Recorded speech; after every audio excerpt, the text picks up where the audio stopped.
Cette semaine, c'est la morale kantienne que nous explorons avec philosophie. Et aujourd'hui, place à un mot qu'on utilise à tort et à travers, mais qui chez Kant est plus qu'un mot, le respect.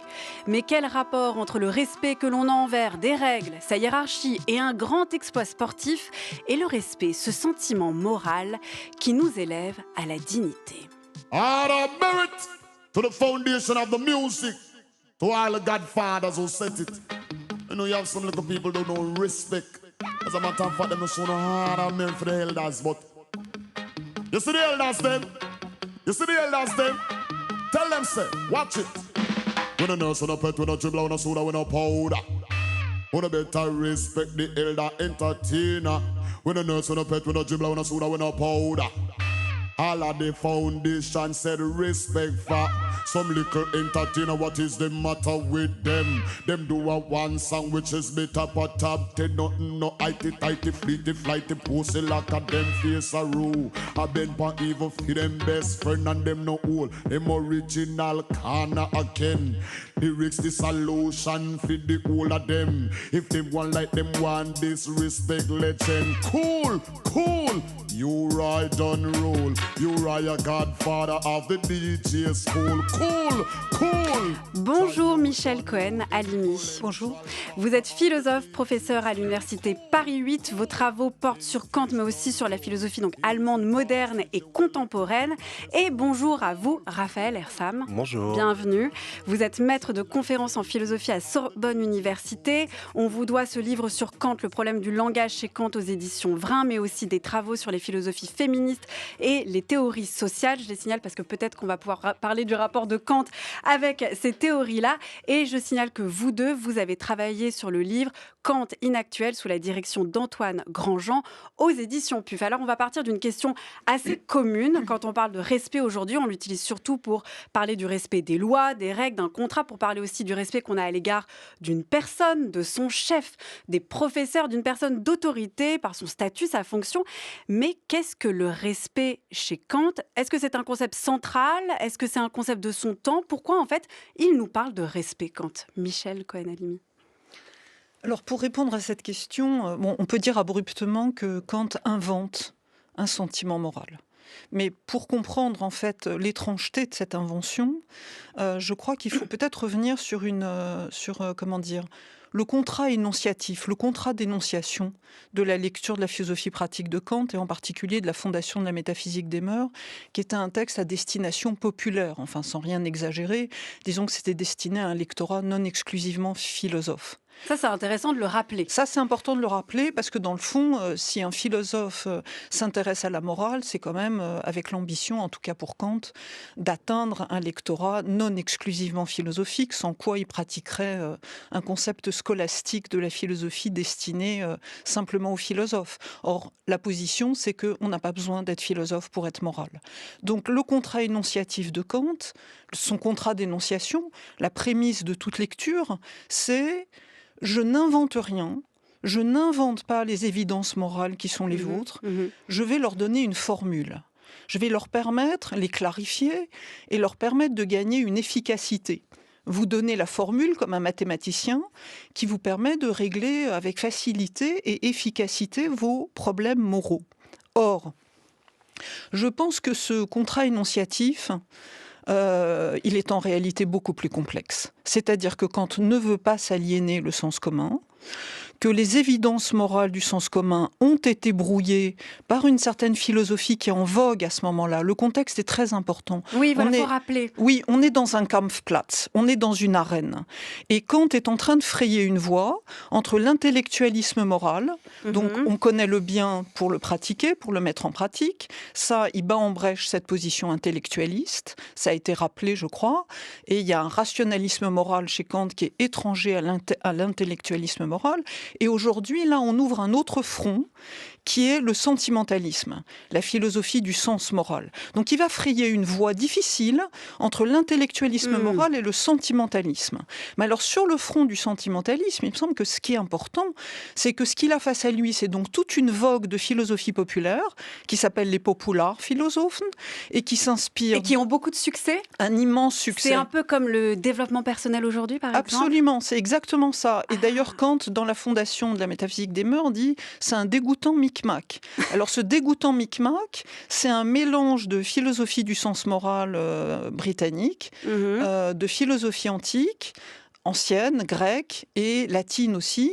Alors, sa tête de turc, et il ne faut pas oublier que la fondation de la métaphysique des mœurs, ça devait s'intituler l'anti-Garve. Garve est le représentant éminent de ce courant. Il a traduit le De Officiis des Devoirs de Cicéron, il a traduit l'éthique à Nicomaque, et donc disons que toute cette vogue, qui a un grand succès populaire, s'appuie sur une anthropologie, s'appuie sur un sentiment moral. Donc anthropologie, doctrine du bonheur. Alors la difficulté de Kant, c'est de dire je ne vais pas du tout substituer à vos évidences morales une nouvelle chose qui serait ma morale, je vais maintenir vos évidences morales, je vais les clarifier. Mais ça, je crois que c'est une ruse extraordinaire, parce qu'en réalité, le sens commun va accréditer un bien connu que Kant n'éclaire pas, mais qu'il performe. Alors c'est quoi? Qu'est-ce que vous voulez dire par là? Je veux dire que c'est une réduction. Il va redire ce que le sens moral est supposé déjà savoir. Donc, ce à quoi on a accès, pour le dire très clairement, Michel Cohen-Halimi, pour le dire très clairement, c'est-à-dire qu'en gros, Kant a confiance en l'homme, il pense en fait qu'on peut réagir tout à fait moralement dans une situation de manière spontanée, intuitive, on pourrait dire. Non, pas du tout. Non, je pense qu'en réalité, il va déplacer les évidences du sens moral, il va les transformer. C'est ça que je veux dire quand je dis il les performe. Et donc, on va avoir des déplacements. La fondation de la métaphysique des mœurs, si vous regardez la structure, c'est passage, pas. Donc il y a un cheminement qui va décaler le sens commun par rapport à ces évidences. Et donc là, le sens moral tel que Kant va le définir n'a absolument rien à voir avec l'anthropologie du sens moral, avec la philosophie du sens moral, avec un quelconque sentiment empiriquement donné. Donc pas sentimentaliste, c'est ça? Pas du tout. Pas du tout. Et l'anti-Garve, donc c'était vraiment pour montrer. En fait, Kant est quand même beaucoup plus polémique qu'on ne se le figure. Non, mais je crois que vraiment on est dans une arène. Mais oui, parce que maintenant on le voit aussi comme un philosophe classique, et d'ailleurs plutôt du côté de l'intellectualisme, c'est-à-dire que pour nous c'est une morale qui est abstraite, alors que là vous êtes en train de nous dire c'est une morale ancrée dans le sentimentalisme, mais qui est contre ce sentimentalisme. Absolument. Mais l'anti-Garve, c'était le titre prévu, et si vous prenez théorie et pratique 8 ans plus tard, il y a une partie qui est réponse aux objections de Garve. Et pourquoi il n'a pas fini avec ce Garve? Mais qu'est-ce qui lui pose comme problème? Pourquoi il n'a pas gardé ce titre d'ailleurs, peut-être pour marquer ce côté quand même de l'invention morale qu'il propose. Mais parce qu'il ne veut pas s'aliéner le sens commun. Il ne veut pas s'aliéner le sens commun qui vit avec beaucoup de goût et de plaisir les lectures de ce micmac dégoûtant. Il ne veut pas être... Alors, vous n'avez pas répondu à ma question, Michel Cohen-Halimi. Ah, très bien, Raphaël Ersam. Voilà. Alors, que vient faire le respect dans cette invention morale, dans cette position qu'essaye de tenir Kant dans son siècle? Est-ce que le respect, c'est un concept en vogue? Ou est-ce que vraiment il le sort, il le réinvente? Je vais essayer de répondre en fait dans la foulée de ce qu'a expliqué Michel Cohen-Halimi, c'est que le point de départ de Kant, c'est l'idée commune selon laquelle en fait nous avons toutes et tous des obligations, des devoirs. Et lesquels par exemple? Alors ça peut être le devoir en fait d'élever ses enfants en essayant de leur donner tous les moyens de leur autonomie et de leur liberté. Donc ça, Kant le reconnaît. Ça peut être l'obligation, tout simplement... plutôt des obligations morales, donc, d'entraide, de solidarité, d'éducation. Oui, effectivement, Kant considère qu'on a l'obligation d'essayer de se soucier aussi du bonheur d'autrui pour pas effectivement que la misère et la pauvreté en fait créent des espèces de tentations qui peuvent plonger ceux qui les souffriraient vers le mal ou le vice.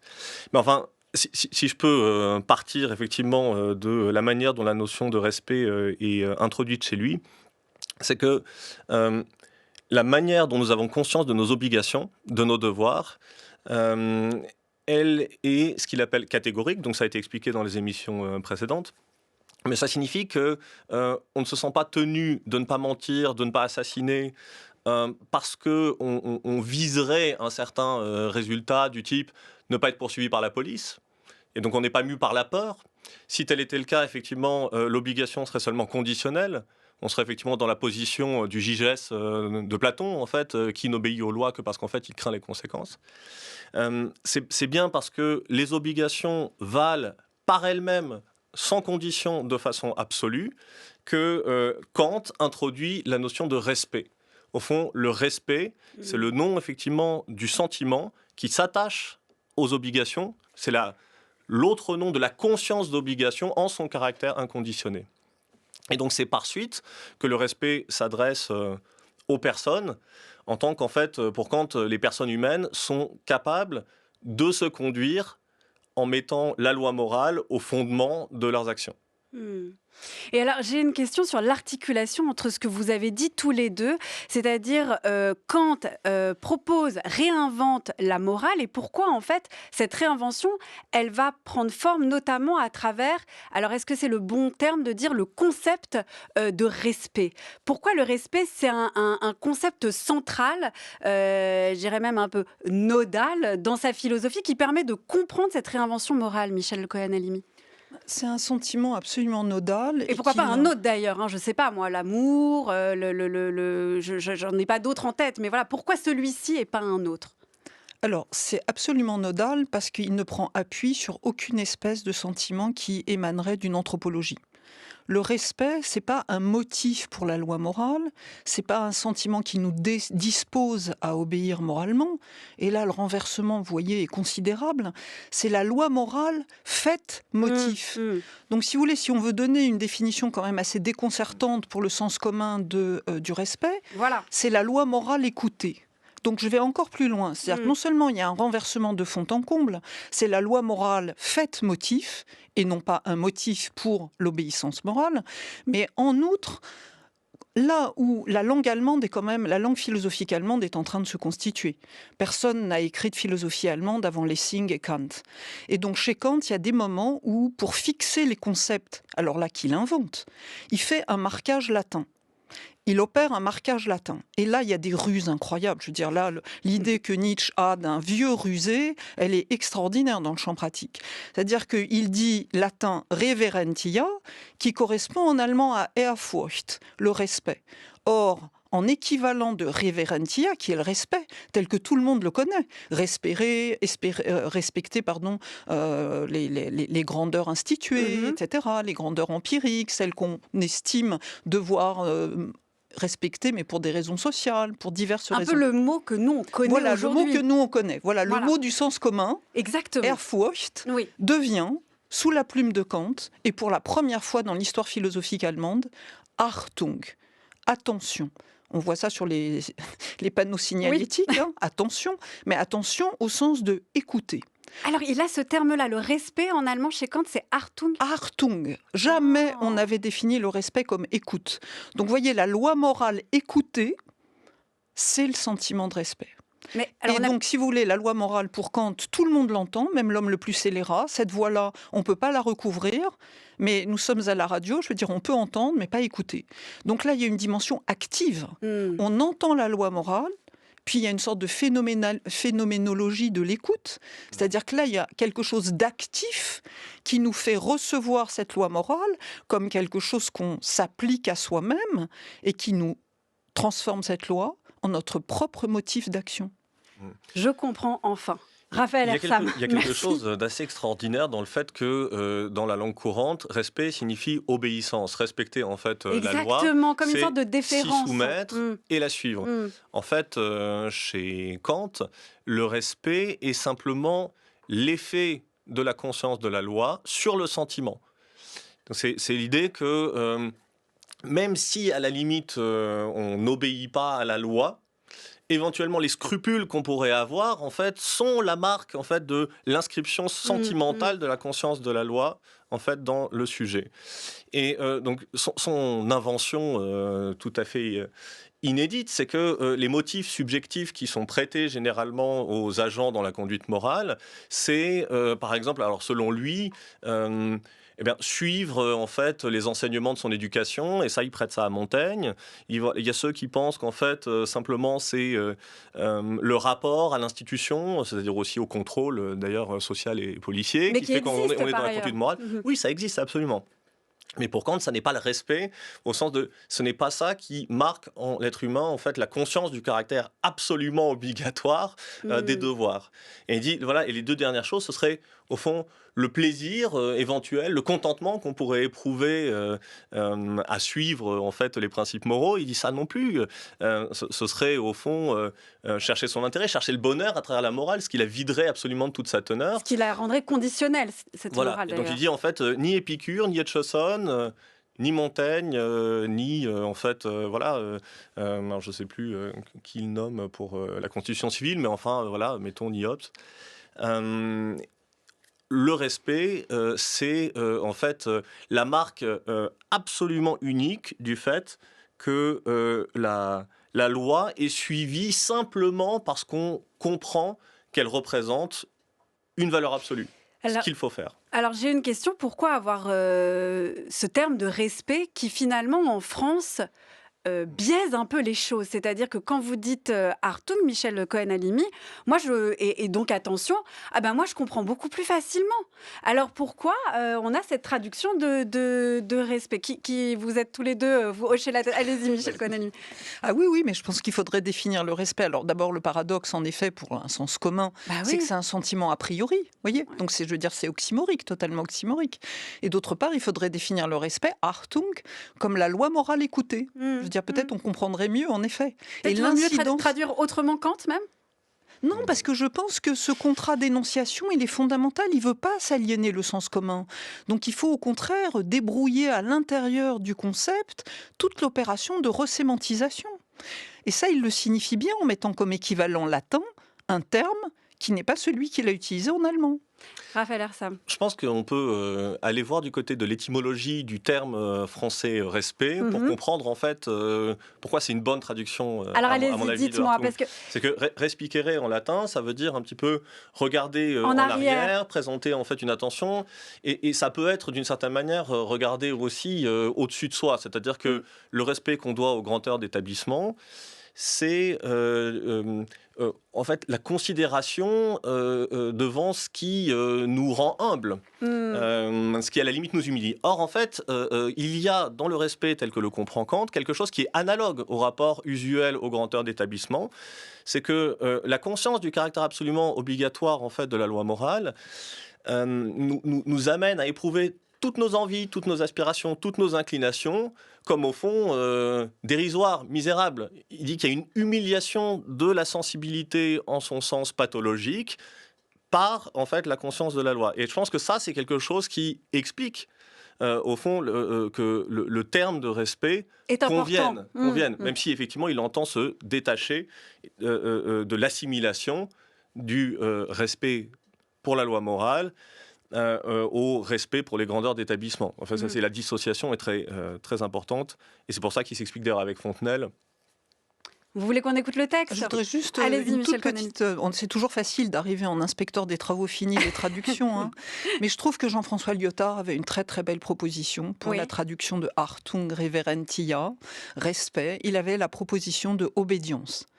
Obédience, parce que dans obédience, comme en allemand, on a gehorchen qui veut dire obéir et hören qui veut dire écouter. Donc là, il y a la même, et audire qui donne obédience, c'est bien à la fois entendre et obéir. Donc obédience, bon, ça déconcerte un peu, mais en même temps, ce serait au plus près de ce que Kant est en train de nous dire. Mais encore faudrait-il avoir l'étymologie en tête, mais effectivement au plus proche de Kant.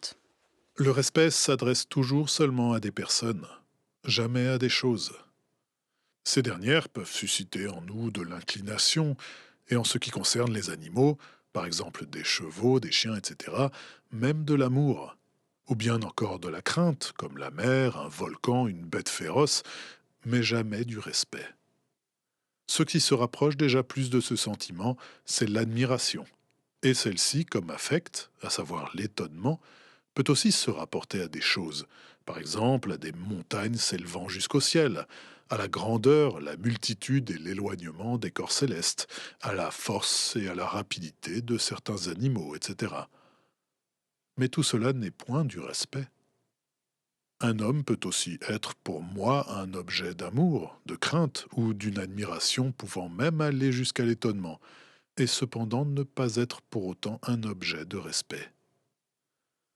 sa bonne humeur, son courage et sa force, le pouvoir que lui donne un rang qui est le sien parmi ses semblables, peuvent m'inspirer de tels sentiments, alors que le respect intérieur à son égard manquera quand même encore. Fontenelle dit « Devant un grand, je m'incline, mais mon esprit ne s'incline pas ».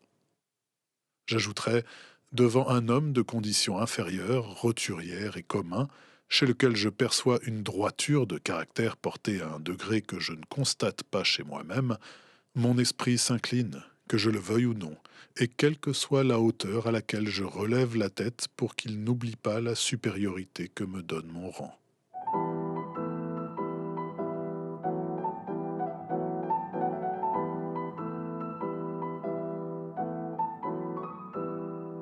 Emmanuel Kant, lu par Nicolas Berger, Critique de la raison pratique 1788, partie 1, livre 1. Si vous voulez vous y référer, nous sommes dans le chapitre 3 des ressorts de la raison pratique pure. Ce texte est intéressant parce qu'on y voit tout ce qu'écarte Kant pour pouvoir définir au plus près le respect dans sa théorie morale. On a essayé de le faire durant le premier moment de cette émission. Raphaël Ersam, qu'est-ce que nous dit ce texte ? On a l'impression, en fait, presque Kant est sur le point de nous dire voilà ce que va être le respect. En tout cas, voilà, il n'est pas de l'admiration, il n'est pas de l'étonnement, ça n'est pas à l'égard d'une chose, ça n'est pas à l'égard d'un paysage. C'est quelque chose de plus. Le respect intérieur à son égard manquera quand même encore. Et là, on a envie qu'ils nous disent mais qu'est-ce qui manque ? Raphaël Ersam. Alors, moi, il me semble qu'il y a 3 points importants dans ce texte. Le premier, en fait, c'est l'idée selon laquelle le rapport que l'on a au grand, eh bien, n'est pas du respect parce que c'est en fait peut-être de la crainte, peut-être de l'admiration éventuellement, en tout cas une attitude d'obéissance, une attitude de soumission, mais rien qui ne soit un attachement à la valeur morale en fait, de la personne. Et si, effectivement, ce double, disons, à côté du rapport, effectivement, de révérence que l'on a, en fait, pour la grandeur d'établissement, il y a, en fait, une reconnaissance de la valeur morale et de l'autonomie, en fait, morale dont ferait preuve, éventuellement, un gouvernant, un roi. Bon, bah alors là, il y aurait en plus du respect. Mais les deux choses sont, effectivement, absolument distinctes. Donc ça, je pense, c'est le premier point. Le deuxième, peut-être plus bref, c'est que si le respect ne s'adresse qu'à des personnes, c'est parce qu'avant de s'adresser à des personnes, il s'adresse en fait à la loi elle-même, au devoir. En fait, aux obligations morales dont vous parlez. Exactement, ce sont les obligations morales qui suscitent en nous le respect. Et c'est seulement parce que les êtres humains sont, à notre connaissance, pour Kant, en fait, les seuls êtres capables de se conduire en considérant, enfin, en faisant de la loi morale le principe de leurs actions, qu'en fait, ils sont dignes de respect. Des êtres qui ne se conduisent pas eux-mêmes en mettant la raison au fondement de leurs actions, on peut en avoir pitié, on peut les considérer, on peut essayer de ne pas les faire souffrir. Il y a toute une série d'attitudes importantes qui peuvent se faire jour, mais on ne peut pas leur accorder du respect tout simplement parce que la moralité leur est étrangère, selon Kant. Et le troisième point ? Et le troisième point, c'est que, eh bien, du coup, il y a une manière néanmoins indirecte de prendre en considération, selon Kant, en fait, les êtres non humains. En fait, c'est aussi l'objet du paragraphe 17 de la doctrine de la vertu. Kant considère que on peut devoir entretenir, par exemple, des environnements naturels pour leur extrême beauté. Voilà, on peut effectivement avoir de la reconnaissance pour un vieux chien ou un vieux cheval avec qui on a beaucoup vécu, avec qui on a partagé des choses. Et puis on peut devoir ne pas faire souffrir les animaux. Mais pourquoi ? C'est pas parce qu'on les respecte, c'est pas parce qu'il y aurait, selon lui, la reconnaissance de leur capacité morale ou de leur valeur morale. C'est simplement parce que, indirectement, c'est une manière pour l'humanité de se respecter.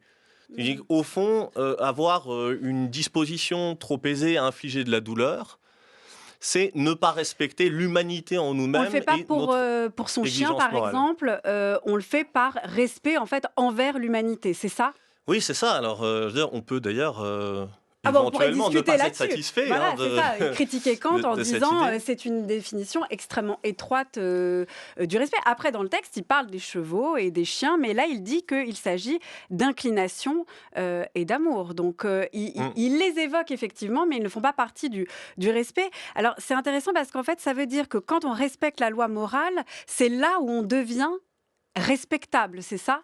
Alors, pas tout à fait, et ça peut-être l'occasion en fait d'un petit désaccord, l'expression d'un tout petit désaccord avec Michel Cohen-Halimi. Ah bah allez-y.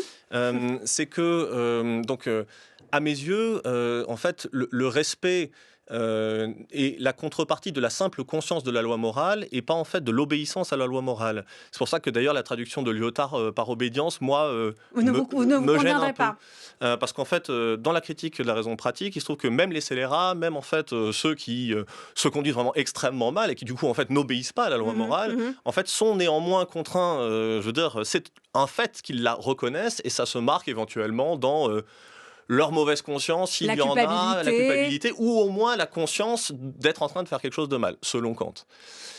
Donc pourquoi alors ce terme d'obédience ? Ça voudrait dire que... Parce que, en fait, respecter la loi, ça n'est pas lui obéir immanquablement. C'est simplement reconnaître sa valeur absolue. Reconnaître l'obligatoriété absolue. Alors que dans le terme de devoir. respect, pour vous, il y a le fait de la suivre, c'est-à-dire de l'écouter, d'être plus actif. Michel Cohen-Halimi, sur ce point et aussi sur le texte qu'on a entendu. Alors voilà, effectivement, moi j'ai décidé de procéder ainsi en diffusant d'abord ce texte. Je le dis, mais on s'est un peu cassé la tête avec Carla Michel parce qu'on va diffuser un autre texte après pour savoir en fait comment définir au mieux le respect chez Kant. Et c'est vrai que dans le sens commun, et on l'a dit, le respect c'est toujours ce qu'on a à l'égard de l'autre. Or là, il nous dit, oui, c'est quelque chose qu'on a à l'égard de l'autre, mais à l'égard de l'autre en tant qu'il respecte la loi morale que l'on a chacun en soi. Comment ça se dessinait l'invention morale de Kant, Michel Cohen-Halimi ? Alors, sur ce désaccord que j'entends bien, j'aime beaucoup ce débat autour de... Eh bien, en fait, je pense que c'est tout l'écart quasi phénoménologique entre entendre et écouter. Je veux dire, on peut entendre la loi morale et ne pas l'écouter. Et donc, l'entendre et ne pas l'écouter, c'est désobéir. Donc pour moi, c'est là le point de vue presque phénoménologique cardinal. On a tous tout de même entendu des émissions, des cours, sans les écouter, comme une basse continue. Et donc la radio, par exemple, donc aussi. Il n'y a pas un moment où la loi morale, sa voix, on est passé au registre phonique. On ne se représente pas la loi morale, on l'entend. Et cette voix, dit Kant, elle est unüberschreibbar. On ne peut pas la recouvrir. On l'entend tout le temps. La question, c'est l'écouter. Et l'écouter, c'est une écoute active. Là, la Stimme, elle devait Einstimmung, s'accorder avec tout le registre de la Stimme, traverse tous ces textes. Bestimmen, déterminer, la Stimme de la voix morale, l'Einstimmung de la loi, avec la loi morale, s'accorder à la loi morale, c'est obéir. Donc je pense que je serais d'accord avec Raphaël, sous condition de ce qu'on tienne bien la différence entre entendre et écouter. Donc l'homme le plus scélérat entend et il peut ne pas écouter. le débat est clos. En fait. Mais c'est vraiment passionnant parce que est-ce que c'est ça un peu quand même la clé de voûte chez Kant, on l'a dit, c'est vraiment d'être sincère avec soi-même. Alors, est-ce que là, on a parlé du mensonge hier, et là, avec le respect, est-ce qu'il s'agit en fait de savoir écouter sa voix intérieure, sa voix morale? Les deux, vous voulez intervenir tous les deux. Raphaël Hassam, peut-être sur ce que vous venez de dire, Michel Cohen-Halimi. C'était juste pour finir en fait sur la question précédente, c'était de dire que en fait, le respect n'est pas dû aux personnes qui se conduisent bien. C'est-à-dire, au fond, qui obéissent à la loi morale et en font le principe de leurs actions. Le respect, pour Kant, est dû aux personnes en tant qu'elles sont simplement capables de se conduire, en fait, en mettant la loi morale au principe de leurs actions. Mais ça, on n'en est jamais sûr. On ne sait jamais vraiment comment quelqu'un se comporte. Moi, c'est-à-dire que je suis capable de voir que quelqu'un suit bien les règles d'un règlement intérieur, à l'école, à la radio, et dans les clous d'une certaine manière. Mais par contre, ça se trouve, c'est une ordure. C'est-à-dire qu'en suivant les règles, on peut être la pire ordure du monde aussi. Donc en fait, c'est cette loi morale, le respect qu'on a à l'égard de personnes qui suivent une loi morale, si c'est quelque chose d'intérieur, ça peut être très difficile en fait à distinguer, à percevoir. Mais c'est l'inverse. C'est l'inverse, c'est-à-dire qu'en fait, le respect n'est pas dû en fait aux personnes dont on considère qu'elles suivent la loi morale, mais simplement aux personnes dont on considère qu'elles l'entendent et qu'elles sont capables éventuellement de s'y soumettre. Mais comment le sait-on ? Bon, c'est insondable. Voilà, c'est ça. C'est insondable. Oui. Donc ça, c'est dans le fond, personne ne sait s'il n'y a jamais eu un seul acte moral accompli. Ça ne nous empêche pas d'en déterminer les conditions. Donc ça, c'est très important. Jamais un fait ne contrariera le moindre droit. Enfin, je veux dire, exigence morale. Donc ça. Mais il me semble aussi que la thèse forte de Kant, c'est que cette humanité morale, elle n'est pas de fait. Enfin, je veux dire, chez Kant, l'humanité, c'est pas le collectif des hommes qui habitent la Terre. L'humanité, c'est cette exigence, et cette exigence, elle procède de la manière dont je me traite et dont je traite l'autre en moi. Donc l'humanité, elle advient de la manière dont on la traite. Et ça me semble quand même la thèse majeure de Kant.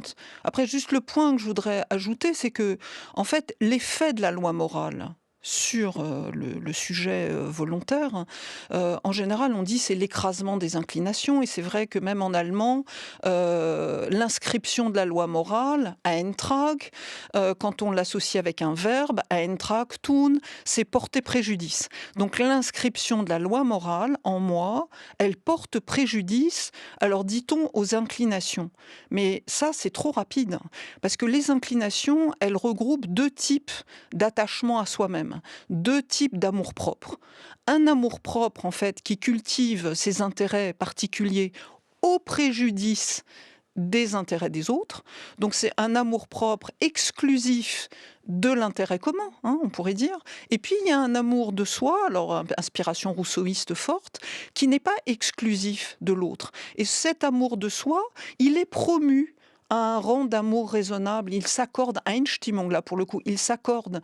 Et là, du coup, ce que je veux dire, c'est que on accède à une épreuve de soi qui nous accorde à l'intérêt commun. C'est une grande question politique chez Rousseau, que Kant a transféré dans le champ moral, c'est comment, à partir de l'intérêt particulier, propre, qui est le mien, et pour autant qu'il ne me centre pas de manière abusive dans le rapport aux autres, dans le rapport au monde, je peux me décentrer de cet intérêt propre exclusif pour accéder à un intérêt commun. C'est la grande question politique de Rousseau, et c'est la grande question de Kant. La grande question éthique, pour le coup. Question morale. Mais dans un contexte, me semble-t-il, là encore extrêmement important, le grand économiste américain Albert Hirschman a écrit un livre qui s'appelle « Les passions et les intérêts ».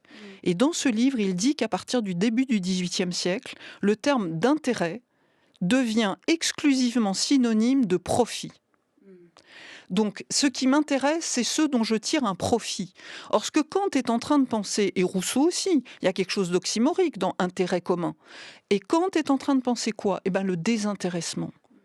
Donc cette grande question, elle nous porte au bord. Alors quelqu'un qui a aussi été très attentif à ça, c'est Habermas dans Connaissance et intérêt. Il dit dans le fond, dans ces textes de Kant, on a presque un intérêt pur. Et ça nous porte, dit Habermas, au seuil d'une expérience mais inconcevable.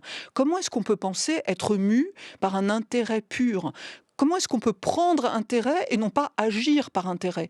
Prendre intérêt à l'inscription de la moralité dans le monde, à son déploiement, au déploiement de la liberté dans le monde, et ne plus agir par intérêt. Voilà, on y trouve intérêt, mais c'est pas par intérêt. C'est voilà. pas par profit. Voilà. Et donc là, il me semble que c'est très important de voir un peu les déplacements qui s'opèrent et la difficulté pour le sens commun d'imaginer agir non pas par intérêt, tout en trouvant de l'intérêt.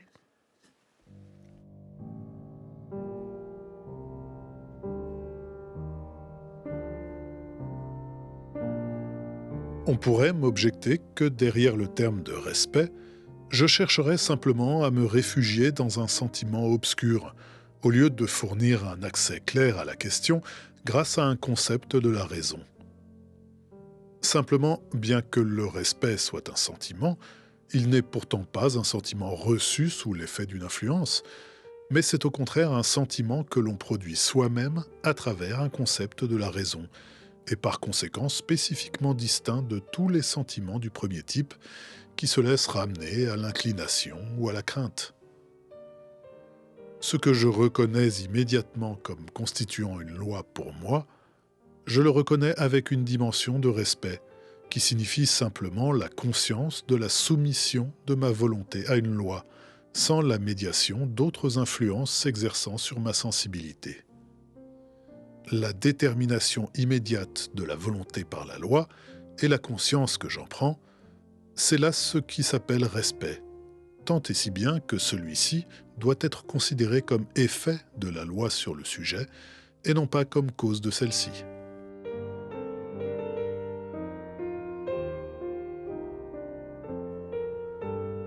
France Culture, avec philosophie. Géraldine Mosna-Savoie. Kant, note tirée de la première section de la Fondation de la métaphysique des mœurs, un texte qui date de 1785. Alors, on a déjà un peu amené en fait ce texte par notre discussion, mais quand même, j'aimerais revenir sur cette idée que le respect n'est pas un sentiment reçu, mais un sentiment que l'on produit soi-même. Ça me paraît vraiment intéressant parce que ça veut dire que ça ne vient pas de l'extérieur, mais de nous. Ça veut dire qu'il n'est pas passif, mais actif. Mais comment est-il produit? Est-ce que c'est un effet de la volonté? Je pose une question peut-être un peu naïve. Ou est-ce qu'en fait, il est là déjà, puisque vous avez parlé d'obligation morale, Raphaël Ersam, qu'on en a tous, qu'on a cette voix de la conscience, mais qu'il faut l'écouter. Alors, qu'est-ce que c'est? Un effet de la volonté? Voilà, comment on fait? Quelle est cette activité qui fait qu'on est producteur de ce ressentiment? Ça n'est pas un effet de la volonté, parce qu'on ne décide pas en fait de l'avoir ou de ne pas l'avoir. On respecte la loi de toute façon pour Kant. Et donc, disons, au point de vue qu'on pourrait dire phénoménologique, déjà suivi par Michel Cohen-Halimi, en fait, le respect, c'est la simple contrepartie du fait qu'il y a une raison pure pratique, c'est-à-dire qu'il y a une sorte de fait de la raison en chaque être humain. Et en fait, toute une série de remarques de Kant le montre bien plus concrètement que ces formules abstraites. Il dit en fait, voilà, même en fait des enfants fort jeunes sont capables de savoir qu'en fait ils doivent rendre ce qu'on leur a prêté. Il dit voilà, quelqu'un qui risque de perdre la vie, c'est-à-dire qui a la menace la plus forte, qui risque d'être torturé, quelqu'un qui aurait en fait les plus grands plaisirs qui miroitent effectivement devant lui, saurait néanmoins que ça ne constitue pas un motif qui dispense de l'obligation de ne pas porter un faux témoignage, par exemple. Donc, ce sont des exemples qui montrent qu'en fait, il y a une conscience en fait du devoir et qu'elle est toujours en fait si omniprésente qu'elle ne peut jamais être éliminée par en fait l'attrait du plaisir ou par éventuellement la peur. Voilà. Mais qu'est-ce qui fait qu'au-delà de l'entendre, on va vraiment l'écouter et donc aussi en faire un principe moral d'une certaine manière? Parce qu'on peut entendre cette voix-là et puis ne rien en faire, c'est-à-dire être dans une culpabilité, se perdre dans le divertissement, être dans la malhonnêteté, la mauvaise foi, le déni, etc., le mensonge à soi-même. Alors qu'est-ce qui fait qu'il y a quelque chose quand même d'actif, d'un combat intérieur qui fait qu'on va l'écouter, cette voix, Michel Cohen-Halimi? L'expérience morale, dans le fond, pour Kant, c'est une épreuve de soi. Ouais. Donc cette loi morale, quand je l'écoute, donc actif, quand je l'écoute, eh bien, en fait, dit Kant, se produit dans mon ego, dans mon égoïsme, un écrasement de la présomption, c'est-à-dire d'une centration de mon ego sur mes intérêts propres et exclusifs. Et donc cet écrasement, en vertu du concept de grandeur négative, qui fait que dans le réel, il n'y a jamais d'opposition de force à somme nulle, un écrasement d'une force, c'est toujours la promotion d'une autre force. Et donc cet écrasement en moi d'une dimension de mon égoïsme qui est exclusive du rapport aux autres, d'un intérêt partagé, promeut en moi un amour de soi que Kant convoque, alors là, de nouveaux marquages sémantiques intéressants, avec un terme grec qui est philotia. Et philotia, ça va désigner, chez Aristote, l'amitié, c'est-à-dire la réciprocité dans le rapport aux autres. Je me traite moi-même et je m'intéresse moi-même à ce qui peut tout autant intéresser l'autre. Donc il y a promotion d'un amour de soi raisonnable. Vous voyez, c'est une épreuve, un écrasement en soi d'un ego égoïste, rivé à la particularité de ses intérêts, centré sur lui-même. Cet ego-là, dit Kant, il est écrasé, humilié, ratatiné. Ce mauvais ego, ce mauvais égoïsme. Oui, Nietzsche disait, mais on parle toujours d'égoïsme, mais on ne sait pas de quel ego on parle. Alors là, on parle de l'ego d'un amour propre présomptif, marqué en latin par arrogantia, donc boursouflé. La boursouflure de l'ego est totalement néantisée, et cette néantisation, elle a évidemment comme effet la promotion d'une force autre, qui est un ego ouvert ouvert au rapport aux autres, philotique. Mais ce rapport, il est ordonné à l'obéissance à la loi morale. Et donc là, on ouvre sur une communauté morale pour laquelle Kant, de manière étonnante quand même, emprunte à la puissance métonymique de la philotia, c'est-à-dire qui est quand même à la fin de l'éthique à Nicomaque, le moment de clôture de l'éthique à Nicomaque, dans le rapport aux autres. Donc une réciprocité dans le rapport à moi et aux autres, au cœur du concept d'intérêt, alors même que ce concept d'intérêt est en train, dans cette deuxième moitié du XVIIIe siècle, de se réduire totalement au calcul et au profit. Ce qui fait qu'on pourrait repenser au premier texte qu'on a diffusé, effectivement, le respect de la loi morale en soi fait qu'on a un certain type de rapport aux autres qui n'est pas de l'admiration ou de l'étonnement, mais un véritable respect pour cette dimension morale, enfin ce sens moral. Raphaël Ersam. Pour revenir à votre question, en fait, ce qui fait qu'on obéit à la loi, en fait, on ne peut absolument pas l'expliquer. Parce que donner une explication, ce serait donner, au fond, des facteurs mécaniques qui nous pousseraient, au fond, à suivre la loi. Presque une recette, justement. Une des idées centrales de la deuxième critique, c'est que avoir conscience d'être sujet à une obligation, c'est en même temps savoir qu'on a la possibilité, en fait, de remplir cette obligation. Et au fond, qu'est-ce qui fait qu'on va ou non obéir à la loi? Mais en fait, c'est la liberté. C'est le nom de la liberté. Et c'est pour ça qu'en fait, pour Kant, il y a une évidence à dire qu'en fait, la conscience de la loi qui est un fait est ce qui nous découvre la présence en nous d'une liberté elle-même fondamentale. Alors ça, c'est assez dingue. Ça veut dire qu'à la fois, on a le sens de l'obligation morale, mais aussi le sens de la liberté, ce qu'on va nommer chez Kant, en fait, l'autonomie, c'est-à-dire le fait de pouvoir découvrir cette sorte de moi, cette autre puissance qui va me contraindre, mais à laquelle je décide ou pas d'obéir, c'est ça? Conscience, je dirais plutôt que sens. Conscience, qui est en fait une conscience de la liberté. Parce que cet arrachement-là au propre, au particulier, aux inclinations exclusives de tout rapport aux autres, cet arrachement-là, c'est l'indépendance qui est l'index de la liberté. Indépendance par rapport au déterminisme naturel, des inclinations, etc. Donc c'est le nom de la liberté là qui se découvre, mais comme force positive. Et ça, chez Kant, ça devient l'autonomie. Est-ce qu'on peut parfois se tromper? C'est-à-dire qu'on va suivre, on va avoir un sens moral, on va avoir conscience des obligations morales, on va les écouter, mais parfois on va échouer. Est-ce que c'est un projet en fait qui ne cesse de se réactualiser, un combat qui ne fait que se répéter de jour en jour, ou est-ce qu'un jour on peut dire qu'on l'a gagné ou définitivement perdu? J'ai envie de faire une réponse en gros qui dépasse un petit peu Kant tout en s'inspirant très fortement en fait de Kant. C'est que il est très vraisemblable qu'il y ait en fait des moments de défaut de lucidité morale par le simple fait que Kant, en dépit en fait de l'extrême grandeur en fait de ses principes, c'est lui-même quand même à plusieurs reprises fourvoyé.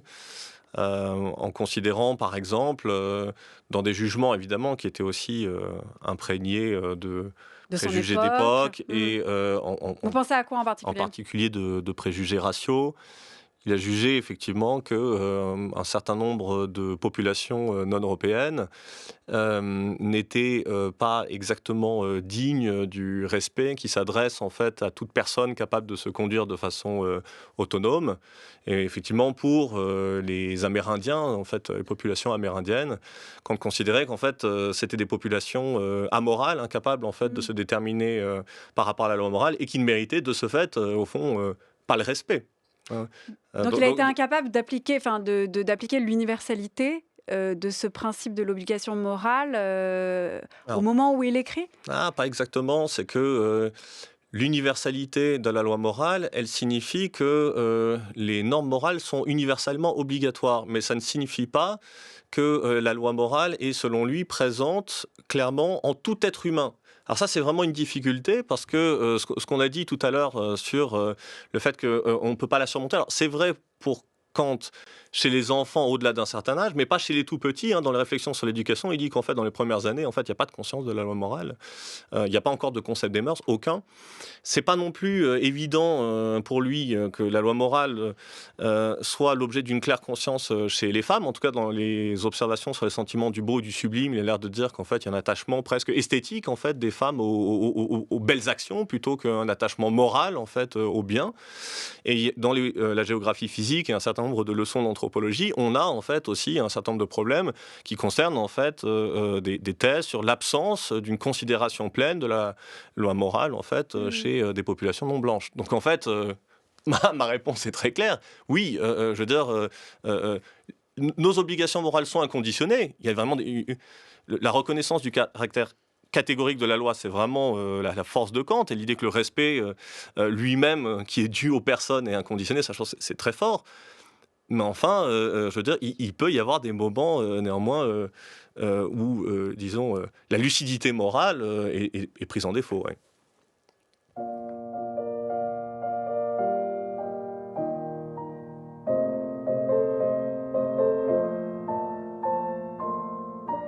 Dans le système de la nature, l'homme est un être de faible importance et il a, avec les autres animaux, en tant que produit de la terre, une valeur vulgaire. Même le fait qu'il ait sur ceux-ci la supériorité de posséder un entendement et puisse se proposer à lui-même des fins, ne lui donne pourtant qu'une valeur extrinsèque d'utilité, à savoir celle par laquelle un homme est supérieur à un autre, autrement dit un prix, comme celui d'une marchandise, dans le commerce qu'il entretient avec ces animaux considérés comme des choses. Commerce où il a cependant encore une valeur inférieure à celle de ce moyen universel d'échange qu'est l'argent, dont la valeur est dite pour cette raison éminente. Simplement, considéré comme personne, c'est-à-dire comme sujet d'une raison moralement pratique, l'homme est au-dessus de tout prix. Car en tant que tel, il doit être estimé non pas simplement comme moyen en vue des fins d'autrui, ni même en vue des siennes propres, mais comme fin en soi, c'est-à-dire qu'il possède une dignité, une valeur intrinsèque absolue, par laquelle il force à son égard le respect de tous les autres êtres raisonnables de ce monde, peut avec tout autre membre de cette espèce se mesurer et s'estimer sur un pied d'égalité. L'humanité présente en sa personne est l'objet du respect qu'il peut exiger de tout autre homme, étant entendu cependant qu'il ne doit pas non plus faire en sorte de le perdre. Paragraphe 11 de la doctrine de la vertu dans la Fondation de la métaphysique des mœurs de 1785, évidemment d'Emmanuel Kant. Nous parlons toute cette semaine de la morale d'Emmanuel Kant et aujourd'hui de respect et de dignité. Alors on vient d'entendre ce terme de dignité, vous l'avez employé tout à l'heure Raphaël Ersam, et puis tout à l'heure vous avez dit aussi Michel Cohen-Halimi que Kant luttait en fait contre presque la corruption de ce terme d'intérêt. Et là on voit bien qu'avec le terme de dignité, il fait la différence entre la dignité, la valeur absolue d'une personne intrinsèque et le prix d'un objet, d'une marchandise qu'on échange. Oui. Alors, juste avant de vous répondre, juste une toute petite phrase sur ce que vient de dire Raphaël Erzam à l'instant. Moi, je pense que l'universalisme moral kantien, il devrait être mesuré aux conditions historiques de son émergence. Il est entaché d'un certain nombre d'ombres qui sont évidemment assignables à une époque, aux conditions d'émergence d'une liberté et d'une émancipation dans la Aufklärung allemande qui sont portées par la bourgeoisie qui est en train de s'émanciper de la féodalité, par un européocentrisme. Donc on ne peut pas reconduire aujourd'hui l'universalisme kantien dans le champ de la morale sans s'interroger sur ses conditions historiques d'émergence. Ça me semble un travail philosophique absolument nécessaire.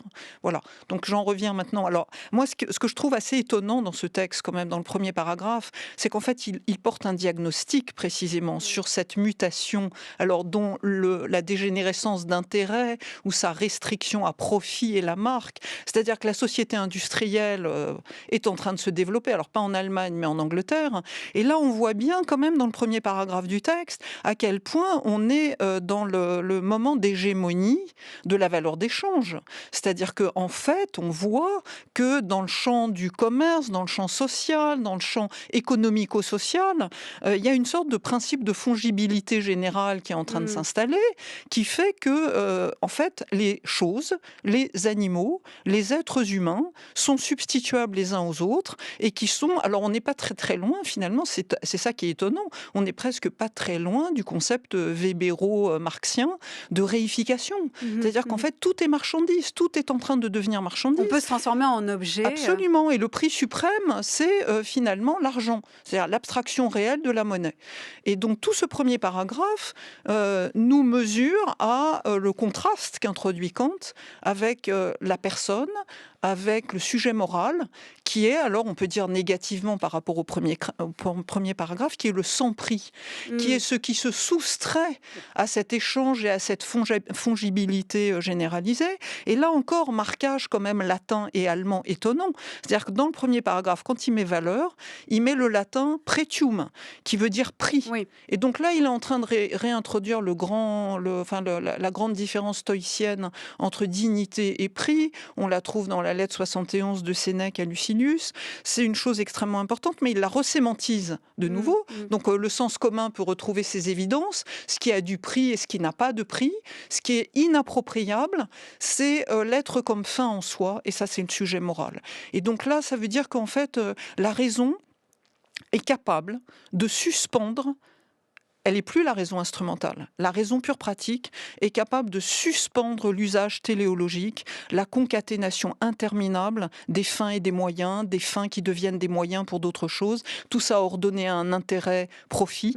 Voilà. Et là, on se soustrait à ce moment-là et on accède à ce que Kant va nommer dignité. Et donc là, il y a une équivalence entre dignité, fin en soi, personne, sujet moral. Et respect alors ? C'est ce qu'on respecte, c'est ça qu'on respecte. C'est ça en fait, le respect, ce terme qu'on avait dans le premier texte qu'on a diffusé, il manque quelque chose, ce respect intérieur, en fait, il est là. Oui. C'est-à-dire dans l'idée de cette personne, Raphaël Ersam, pour conclure cet échange. J'ai combien de temps ? Allez, 1 minute. Ok. Oui, c'est que... 1 minute 30. La dignité en fait de la personne. Ce qui est vraiment fantastique dans cette idée de Kant, c'est que elle est censée être absolue. C'est-à-dire que même si on a une relation commerciale, une relation instrumentale, professionnelle, sociale, au fond, avec quelqu'un, et que on traite quelqu'un comme quelqu'un qui nous est utile, même peut-être d'ailleurs pour un criminel, au fond, il y a toujours simultanément à côté de cela le fait que la personne comme sujet capable d'une conduite morale, même si la personne ne l'a pas nécessairement, mérite au fond un respect par le simple fait d'avoir en soi l'humanité. Et donc c'est ça l'idée de la dignité. Je me permettrai quand même simplement d'indiquer très brièvement le fait que la dignité étant ce qui découle du fait d'être chez Kant capable de conduite morale comme lui le comprend, ça le conduit aussi à ne pas considérer que la dignité s'attache aussi à ce que la personne peut avoir de faible, de souffrant. La dignité, en fait, disons, par exemple, des personnes qui ont connu l'oppression, en fait, dans les systèmes, en fait, de violence propres au XVIIIe siècle, Kant, en fait, ne les nomme pas. Et je pense qu'il y a quelque chose peut-être encore pour aller encore au-delà de Kant, tout en lui étant peut-être aussi fidèle, il y aurait à penser ce qu'est la dignité aussi du côté, en fait, de la souffrance. Je ne sais pas si j'ai le temps de lire, en fait, un texte de Fanon, de 2 lignes. Allez-y, très vite. Oui, pour le peuple colonisé, la valeur la plus essentielle, parce que la plus concrète, c'est la terre qui doit assurer le pain et bien sûr la dignité. Mais cette dignité n'est pas exactement la dignité de la personne humaine. Cette personne humaine idéale, il n'en a jamais entendu parler. Ce que le colonisé a vu sur son sol, c'est qu'on pouvait l'arrêter, le frapper, l'affamer. Donc ce travail dont parlait Michel Konalimi est à faire absolument.